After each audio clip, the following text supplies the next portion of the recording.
ವಡೆ ಜೊತೆ ಎಲ್ಲಿಗಾದ್ರೂ ಟ್ರಿಪ್ಗೆ ಹೋಗೋಣ ಅಂತ. ಬೆಳಬೆಳಗ್ಗೆನೆ ನಮ್ಮ ದಿಶಾ ಮೇಡಮ್ ನನ್ನ ಎಲ್ಲ ಕರ್ಕೊಂಡು ಹೋಗ್ತಾ ಇದ್ದಾರೆ. ಎಲ್ಲಿಂದ ಗೊತ್ತಿಲ್ಲ. ನನ್ನ ವೀಕೆಂಡ್ನ ಆಕ್ಯುಪೈ ಮಾಡಿದ್ದಾರೆ. Thank you so much Disha.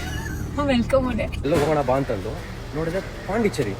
ಏನು ಪಾಂಡಿಚೇರಿ ಏನು ಪಕ್ಕದ ಮೇಲೆ ಪಕ್ಕದೂರ ಅಂತ ಅನ್ಕೊಂಡು ಒಂದ್ ಚೆನ್ನಾಗಿರೋ ಜಾಗ ವಿತ್ ಸಿಟಿ ವ್ಯೂ ಅಂತ ಅದಕ್ಕೆ ಎಕ್ಸ್ಟ್ರಾ ದುಡ್ಡು ಕೊಟ್ಬಿಟ್ಟು ಬುಕ್ ಮಾಡಿದ್ರೆ ನಿಮಗೆ ನನ್ನ ಸಿಟಿ ವ್ಯೂ ಏನು ಅಂತ. Nice city view.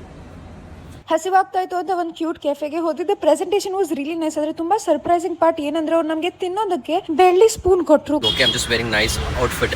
ನನ್ನ ಪ್ರಾಬ್ಲಮ್ ಏನಂದ್ರೆ ಭಿಕ್ಷುಕ ತರ ಬಟ್ಟೆ ಹಾಕೊಂಡು ಬಂದಿದ್ದಾರೆ.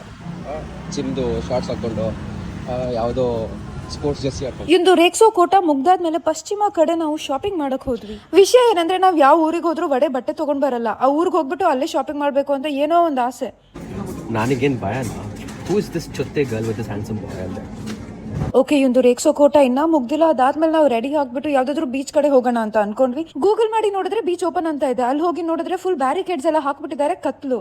ಎಲ್ಲಿ ಹೋಗ್ಬೇಕು ಅಂತ ಜಾಗಗಳು ಹುಡುಕ್ತಾ ಇದ್ವಿ. ಕೊನೆಗೆ 1.5 hours ಸುತ್ತಾರಿಸ್ಬಿಟ್ಟು ನಾವ್ ಎಲ್ಲಿ ಕಾರ್ ಪಾರ್ಕ್ ಮಾಡಿದ್ವು ಅಲ್ಲಿಗೆ ಕರ್ಕೊಂಡ್ ತಿರ್ಗ ಇಲ್ಲೇ ನಾನು ಕಾರ್ ಪಾರ್ಕ್ ಮಾಡ್ಕೊಂಡಿದ್ದೆ. ಅವಾಗಲೇ ನಾನ್ ಪಿಕ್ ಮಾಡಿದ ಕೆಫೆ ನಮ್ ಸ್ಟೇ ಹತ್ರನೇ ಆಗಿತ್ತು. ಆದ್ರೆ ಅದು ನನಗೆ ಗೊತ್ತಿರಲಿಲ್ಲ. ಎನಿವೇಸ್ ಊರ್ ಸುತ್ತಾಡ್ದಂಗೆ ಆಯ್ತು. ಡಿನ್ನರ್ಗೋಸ್ಕರ ವೇಟ್ ಮಾಡ್ತಾ ಇರ್ಬೇಕಾದ್ರೆ ವಡೆ ಬಿಗ್ ಬಾಸ್ ನೋಡ್ತಾ ಇದ್ದೆ. ಆಮೇಲೆ ತುಂಬಾ ಚೆನ್ನಾಗಿ ಊಟ ಮಾಡಿದ್ವಿ. ಪೂರ್ತಿ ವ್ಲಾಗ್ ನನ್ನ ಯೂಟ್ಯೂಬ್ ಚಾನಲ್ ಅಲ್ಲಿ ಬೇಗನೆ ಅಪ್ಲೋಡ್ ಮಾಡ್ತೀನಿ. ಮಿಕ್ಕಿದ ವಿಷಯ ಮುಂದಿನ ವ್ಲಾಗ್ ಅಲ್ಲಿ. ಓಕೆ, ಬಾ.